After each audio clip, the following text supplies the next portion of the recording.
Good morning, good afternoon, good evening, everyone. I'm Adam Rapaport, aka Mentis, and I have the opportunity today to share with the Learning Lab a little bit about CustomGPT.ai. I won't go too deep into the product. I'm going to give Alden De Rosario, who we have the privilege of having with us today, an opportunity to talk a little about it. But this is more of a showcase, so hopefully to pique your interest and get you to look a little more closely. I want to acknowledge that I'm speaking to you today from the land of the Wurundjeri people of the Kulin Nation, and I pay my respects to their elders, past, present, and emerging, and sovereignty was never ceded. It's an important point here in Australia that we continue to pay respect to the Indigenous people of the lands that we live on, fortunately. So with that, let's jump in. The showcase today, I'm going to do a brief introduction to myself and an overview of CustomGPT.ai. We'll talk about the recent benchmark findings where CustomGPT has once again beat OpenAI at their own game, although it's more CustomGPT's game now. Talk a little bit about the test and explain what exactly is an answer consistency binary metric. Look a little at how you can visualize the impact, the difference that it can make to have a more accurate model. And then reintroduce Echo, who's our virtual AI analyst with GAI Insights, who is now powered by CustomGPT on the website. So quick introduction to myself. By day, I work for Data3. They are Microsoft and Cisco's largest technology partner here in Australia. I am an AI solution architect there, playing mostly with Microsoft Azure and Azure OpenAI and Copilot and those types of tools.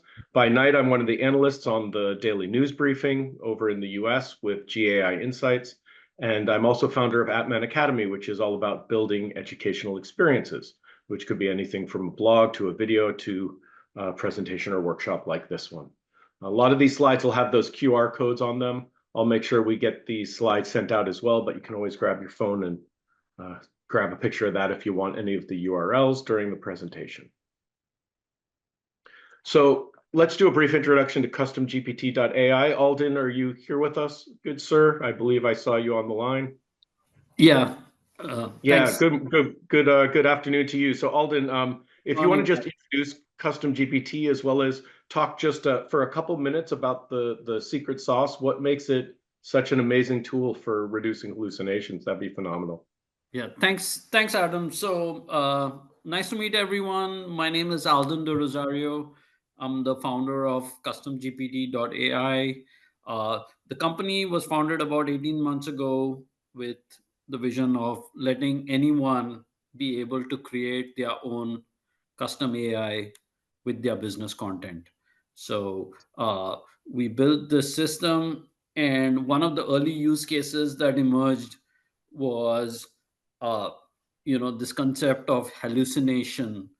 And we took that use case very seriously and managed to plug a lot of the reasons for why the hallucinations were happening.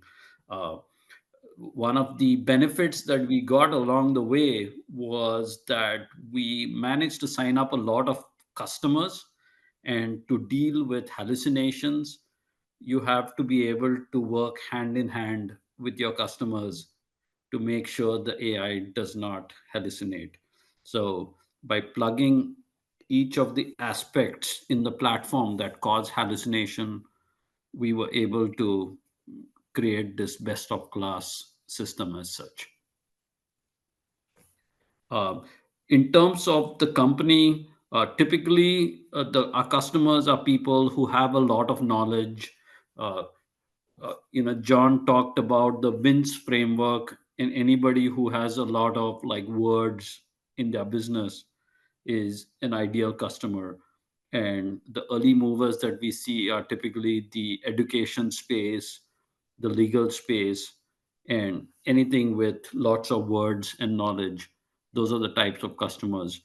This whole thing is packaged as a no-code system, so people can very cost effectively create their first AI pilot, and at a cost of like $500 using the self-service system, or like 10 to 20,000 if they want to do an AI pilot. So that's where we are right now. And thanks so much, GI Insights and Adam, for having us here. Awesome. Thanks, Alden. Yeah, great to have you here. And obviously, I've become a big fan of the tool. If I'm taking my time to share it with others as well, I'm a massive advocate. Um, what really struck me, I'll just throw this in, is as you were talking about plugging these holes for your customers as they report the hallucinations, what really hit home and made sense for me is when any individual uses something like the OpenAI assistant, which can do a similar thing, so you can create chatbots. If they find a problem, they fix it for themselves. Whereas when CustomGPT finds a problem or a customer reports a problem, they fix it for all of the customers. So in a way, by having that software as a service model for CustomGPT, it really makes sense to address the issues with hallucinations, because otherwise everyone has to fix the same problems.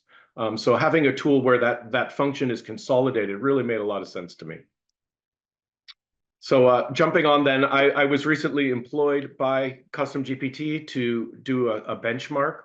We did 945 questions across diverse data sets, and the results, as you can see there, 13% higher accuracy rate, 10% lower hallucination rate, and 34% faster than OpenAI's Assistant API v2, which is their newer, allegedly better, but still not the best API out there for this type of work. And that link goes to the blog where you can read more about this. It was a fun piece of work, and I enjoyed working with the team on that. I do want to talk about the anti-hallucination test. As you can see here, there's an administrator talking to both CustomGPT and OpenAI. And basically how this worked is, and generally how this works for benchmark testing with hallucinations is, we give the two models a question. We already know what the correct answer is, and then we compare their answers to the correct answer. In this case, as you see, we used what's called an answer consistency binary metric, which means it was a 0 or a 1, which is what a binary score is. And it was either 100% correct in its answer, or it was not 100% correct. So that meant if it made up information that wasn't supposed to be in the answer, or if it didn't give a complete answer, those would both result in a 0 or a non-passing grade. You can see the diversity that data sets, everything from COVID to some Paul Graham essays, and just it was really blockchain Solana data set. It was quite diverse in terms of the knowledge that it was being tested on. And as you can see from the graph there, CustomGPT, the majority of the time, got the right answer, which would be a score of 1, whereas OpenAI, the majority of the time, actually got the wrong answer. Either it was incomplete or it was hallucinating something that wasn't supposed to be there. And you'll see a little later when you visualize the difference. Well, it's imagine a coin toss, except some of the times you're in the winner versus the loser as a majority. So that little competitive edge can make a huge difference when it comes to some of the industries that Alden and the team deal with. So let's just look at a couple of quick examples of the test in action. So for example, from public health, according to the article, what action should be taken to prevent further coronavirus outbreaks? CustomGPT in this case got a score of 1, meaning it provided the complete answer that was in the knowledge and the training, whereas OpenAI did not. And as the analysis provides, OpenAI's response was partially correct, but it didn't provide the full range of measures. A lot of times we just think of hallucinations as making up facts that aren't there, but there's also the almost the lie of omission. Right. And if it doesn't give a complete answer, that can be detrimental as well when you're talking about a model that's trained on your knowledge. Here's an example from artificial intelligence, similar sort of thing. Although OpenAI's answer wasn't incorrect, it didn't have the depth and it failed to capture the full importance of the Turing test in this case. And just one more example again, here was from Hamlet. So as you can see, we really used a diversity of questions. It was literature, it was science, it was technology, it was health. And as you saw from the results, OpenAI just didn't stand up. It wasn't as consistently providing the correct information. And this is where they're given the answers, right? They're given the answer book. They're literally handed this knowledge and then asked questions about it. So yeah, CustomGPT just really outperformed OpenAI in the testing that I performed. In terms of visualizing the impact, you can go to this URL. It's on my website, atmanacademy.io/carnival. And I created some mini games. Actually, I used AI to help me write the JavaScript for them that can help you visualize the difference that can make. So for example, you can spin a wheel and try and win, but as you can see, the OpenAI wedge is smaller. So you know where the odds are going to be in your favor if you choose custom GPT in this case. Or in this example, we use 945 bets to represent the 945 questions. And if you started with 100 coins and you bet one coin each time, with OpenAI, you'd end up with $19 after 945 bets. Whereas with custom GPT, you'd end up with 131. So it's just right on that edge between where the majority lies. But in this case, custom GPT is definitely where you want to put your money. And lastly, I made a dartboard that's actually based on the statistics of the accuracy of the model. So sometimes you may throw 3 darts and you can see that OpenAI is the winner. Well, that's because statistically, the edge that custom GPT gives you doesn't really make much of a difference when you're talking about 3 questions, right? There's still a chance statistically that OpenAI could hit the mark. But when you start looking at 300 or 3,000 questions, and you know, a lot of these chatbots with high volume websites are answering a lot of questions every day, that's where you start seeing the edge that custom GPT really gives you. So you can jump over to the website and have a play with some of those mini games if you'd like. On the AppMan Academy website, on the AppMan Academy YouTube, there is also a video that provides a high-level overview of what is RAG, what is hallucinations, and goes a little bit into some of what I'm sharing with you today, including this graphic. I had fun putting together around what is augmented retrieval. The link is there as well if you want to go watch the video on visualizing the impact. That would be the place to find it. The only other thing I want to really cover today was introducing, or I should say reintroducing Echo. Echo is, as I mentioned, a virtual AI analyst with the team at GAI Insights. He, she, they, we're still not quite sure. I call her a she, but I guess it's TBD. She was first introduced at the Generative AI World Conference in 2023, where she introduced Paul as the keynote speaker. And we've had some fun playing with her since then. On the 100th episode of our daily Gen AI news briefing, she actually provided some of the analysis and rated one of the articles as important as one of the members of the team.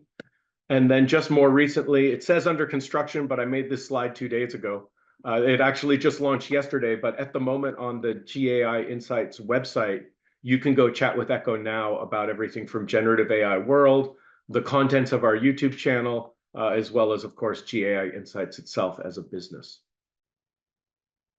So let's look a little bit under the hood. CustomGPT.ai, here you can see in my dashboard where you see the various projects. And so it'll show you how many words, how many items were indexed, and gives you a good overview of what you currently have loaded into the knowledge for your chatbot.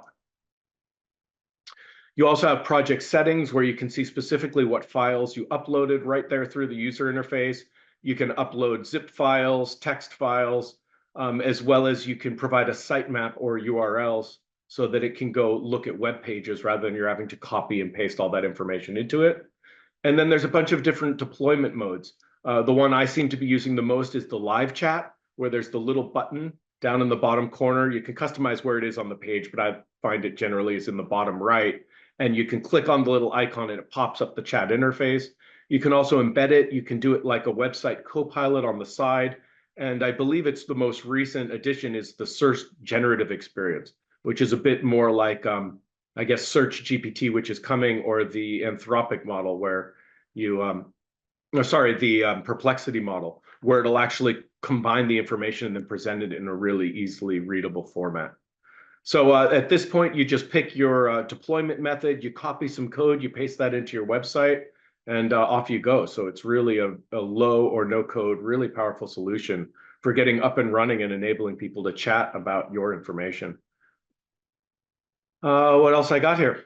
You can also customize the look and feel, the conversation settings. You can create the persona for your agent. You know, do you want it to be friendly or you know, more, I guess, wax poetic or very analytical? Customize the photo, the chat colors, all those sorts of things. And as I mentioned, here's a screenshot I took last night of Echo right there on the GAI Insights website. In this case, I said, I'm interested in knowing more about the YouTube channel. And sure enough, Echo came right back and said, oh, it covers the daily news briefings, the learning labs, 5 minutes with Dr. John, as we just saw earlier today. All of those are available on our YouTube. And I actually pulled down the transcripts and gave those all to Echo. So not only does she know the contents of it, but she knows the context of what we actually discussed in each of those learning labs. So it's a really powerful tool to go have a conversation with an AI agent about all of that great information. Lucinda, before I jump in or proceed further, there's not much more, but I see your hand is raised. Do you want to ask a question? Yeah. I have Good so many morning. questions. Well, Good first of evening. all, I looked at your the both articles that you wrote, and I just thought the methodology was really great. And like it's really important when you're dealing with a RAG, retrieval augmented generation, that that you have a good evaluation set so that you can know how you're improving or how you're not improving. So I guess I kind of have a question for both you and for one question for you, one question for Alden. The question for you is if you go back to the one with the targets, the slide with the targets. Yep, I'll get there. Yep. Almost. It's a ways back. One more, I think. Yeah. One more, yeah.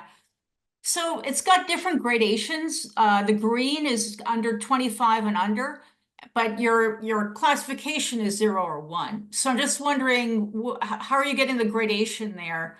Oh, this was for illustrative purposes. So I just said in the testing, if it got a 1, we'll just say that's the inner rings, and a 0 would be the outer rings. But I can see how it would be confusing. There are other metrics where it is a sort of a 0 to 5 or a 1 to 5 scoring system. Right. So in this case, I just took the binary results and I either said that was closer to the bullseye or further away. And so in this example, if statistically, let's say it was 55% of the time that custom GPT was right, I can't remember the exact number, but it's close to that. That would say, okay, then 55% of the time hit those inner rings. That's what I did just for illustrative purposes. Yeah. Okay, great. And yeah, it's amazing how much, how quickly it goes from, losing money to gaining money as you go over that 50% mark, because they're not too far one way or the other. And then for Alden, so do you have evaluation systems for how you're doing RAGs and in terms of tuning your process and how to tell when your process is getting better? And I just was wondering if you had a couple of comments on, do you use an evaluation system like this, or how do you evaluate the RAG and then know when you're doing certain measures, whether it's making things better or worse? Yeah. So there are two things. One is the quantitative one, which is there are now frameworks to evaluate RAG. And two of the most popular ones are tonic.ai and another one called Ragas, RAGAS. So we use those like to evaluate whether we are getting better or worse. There is a non-quantitative, which is a qualitative part as well, which is, your customers will tell you if things are getting better or worse as well, right? So in our case, we've signed up almost like 8,000 paid customers, and if the accuracy or the hallucination are going out of sync, then we very quickly hear from it from our customers, especially because some of the customers have deployed us in like pretty sensitive use cases as such. So there's no replacement to the real human feedback that you get. Okay, thank you. And RJ, I think your hand was up next, and then Christina will get to you.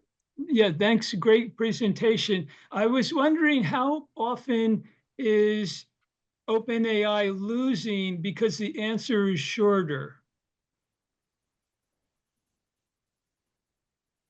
Oh, you mean in my test methodology? Right, because you pointed out that it seems like sometimes OpenAI was losing in the comparison because the answer was less detailed. And I was wondering how many times was it losing because it was less detailed? I don't have that metric. If it got a 0, it meant either there was information in there that was not part of the answer or it was an incomplete answer. But I'd have to go back and look through 500 0-score OpenAI questions to understand which of those had additional information versus incomplete information. Yeah, because I mean, obviously, you could very simply ask OpenAI just to give a longer answer. So that's why I was wondering. Thanks. Just to clarify here, RJ, the same exact prompt is going to both systems. So there is no difference in the prompt that is going to the OpenAI assistant or to CustomGPT.ai. So then why would it one give a longer answer than the other then? Help me understand, please. Uh, Maybe our system is configured to be longer answers and theirs is not. Maybe they don't have anti-hallucination built in. There could be 100 reasons. Okay, thank you. Thank you. That helps. Yeah, Christina, good evening, or I guess good afternoon to you. Yeah, Yes, thank you so go much. ahead. Go ahead. You're planning to use CustomGPT.ai for the AI Realized Summit website. And I'm wondering if we can submit podcast recordings and or videos directly to the CustomGPT.ai, or do we need to transcribe and upload a transcription? If the video is on YouTube, then we can automatically ingest it. And if it is a podcast, I think for podcasts, the audio should work out of the box. Or if the URL to the podcast, it should work out of the box. Thank you.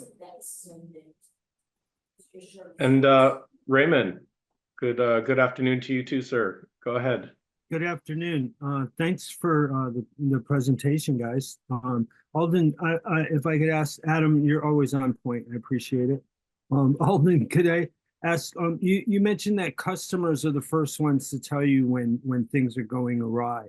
Are there any? I mean, do you have a couple of examples or how like issues that you've seen and how you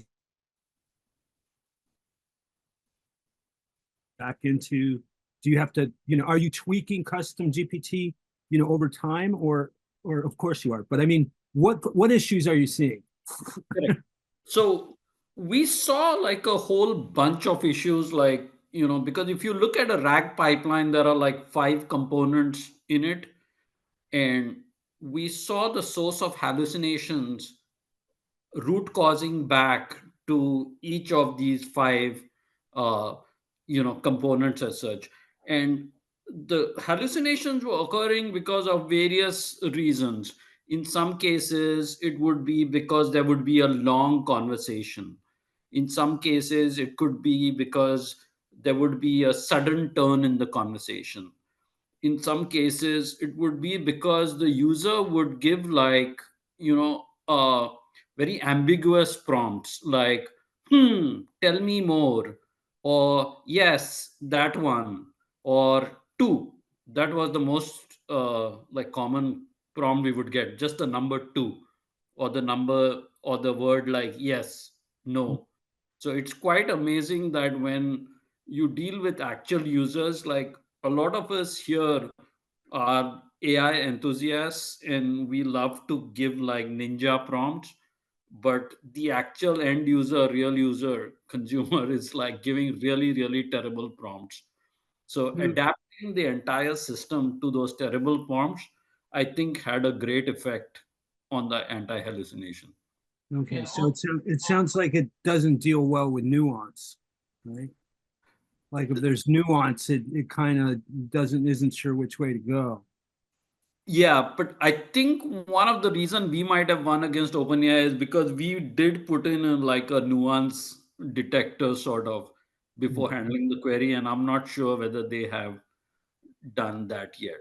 Like, I'm not sure whether hallucination is that big of a deal for them as it is for us, because they are a consumer system right now, and being creative works really, really well for ChatGPT. Whereas we are more of a business system where people are using us for use cases like education and therapy. And we have to tighten up our system a lot more than OpenAI does. So let's see. Let's see what's left. I think that's about it. Yeah. Look, just look, read the blog, watch the video, try CustomGPT.ai for free. Check out the virtual carnival. Contact me for any of those sorts of needs. And oh yeah, then I just have my cool thank you slide, which leads us into the Q&A. So there we go. All right. Thank you so much, everyone. That's it. Awesome. Just to finish the question, thank you, Adam. That was great.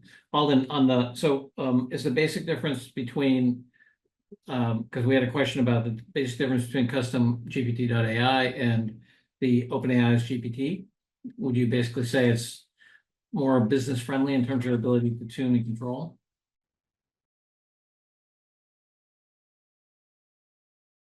You're on mute, buddy. Yeah, sorry. Yeah, that is my goal. My goal is not to compete with OpenAI. That will cause us to be steamrolled. The goal is to create like a easy no code system for businesses, and listen to business needs where they occur. Right? Hallucination is much more a business need than a consumer need. So that's where we turned our attention to.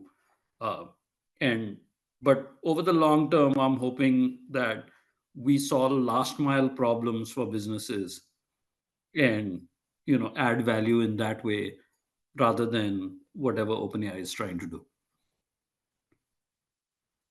Great. I know, Christina, you had a question before. Did you want to go ahead, or should we go to Helen?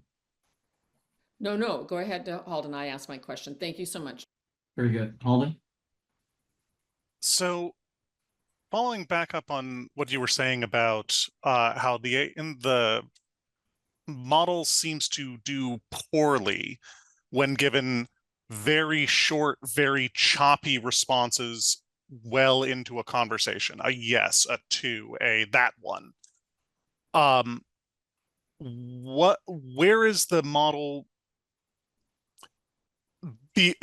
As somebody who deals with a lot of individuals who ask very dumb questions a lot of the time, very poorly phrased questions a lot of the time, is the way to solve that through AI to elicit a more detailed response from the respondent?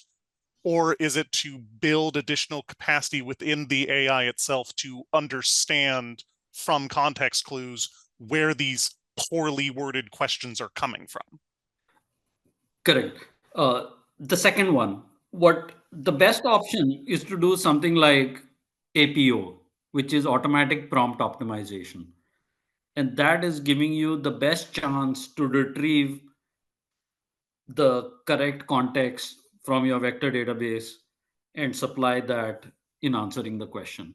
And the second technique is when responding, if you are able to engage the user with follow-up questions, that's another way to remove disambiguity in the conversation.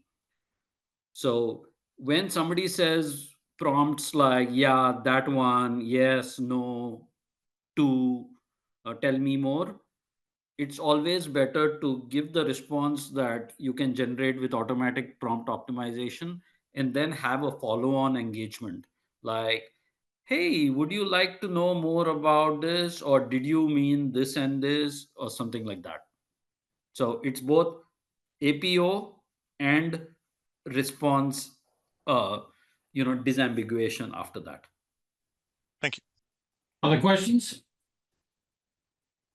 Awesome. Alden, could you just give a little bit of background in terms of, so who are your customers, how, I don't know what you're at liberty to say in terms of how big the firm is and so forth, but. Yeah. So our customers are typically educational institutions and legal, but mostly across the board. Typical customers, since we are a no-code system, we are typically the on-ramp to people doing their first AI project. Yes.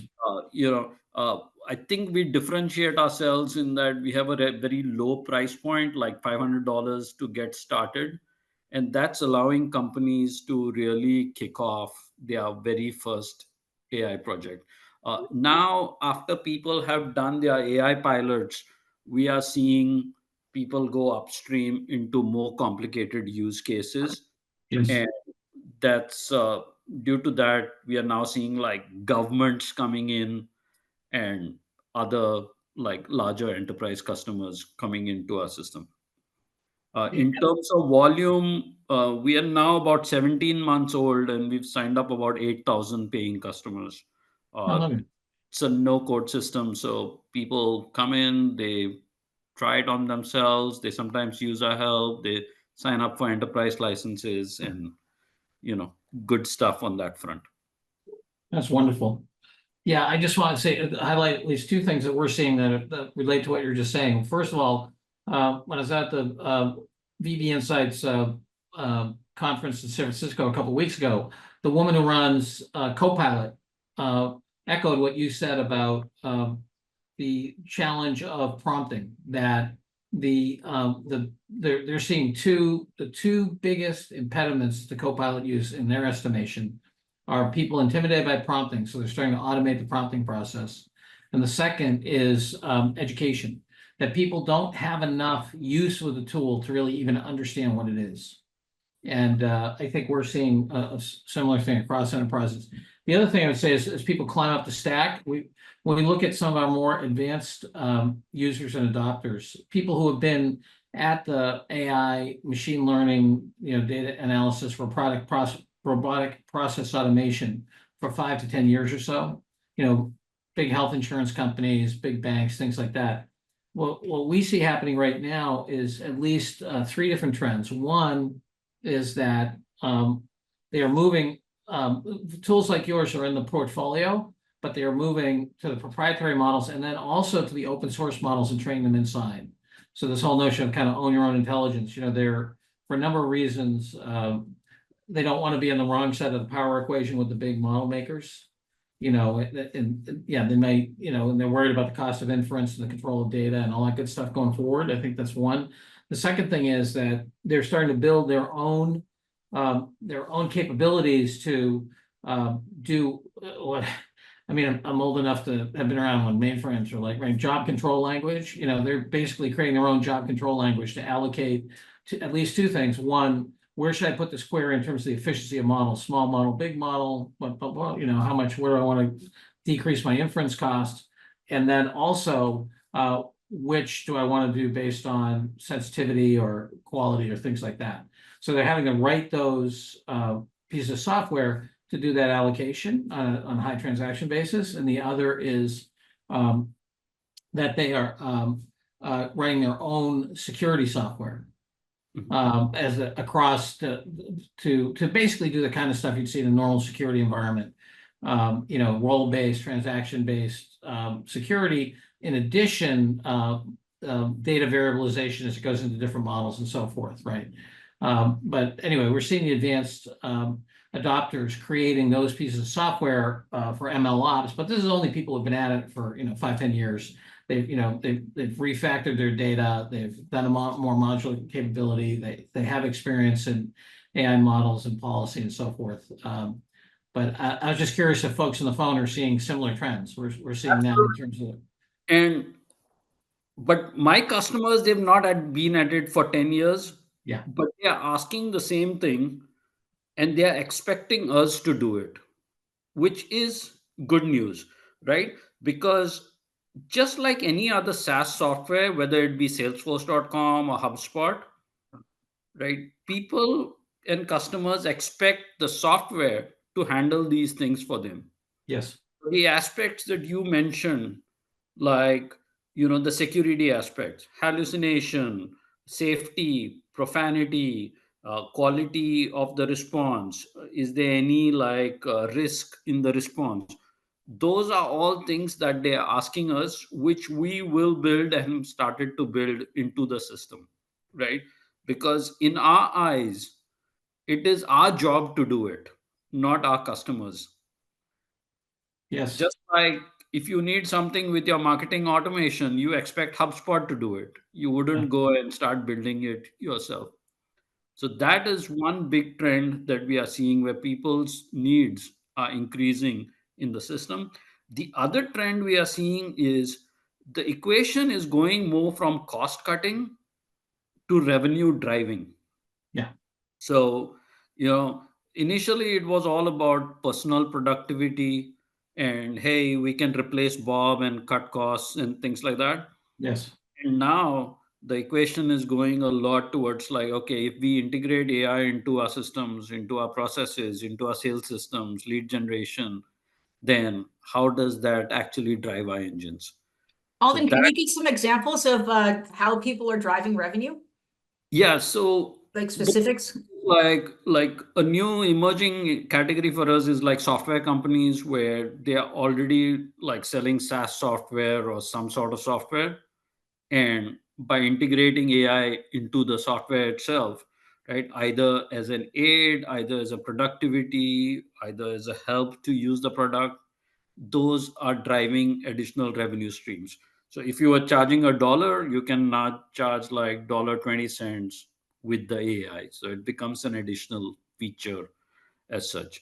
Okay, and you can embed your RAG basically in their processes. Exactly. Cool. Right. The second thing is if they have some development capability, then they can build like RAG-based systems without building the entire RAG pipeline. So that's the second aspect of like driving new revenue. But the driving new revenue is it's the more exciting part because it's CFOs can understand it.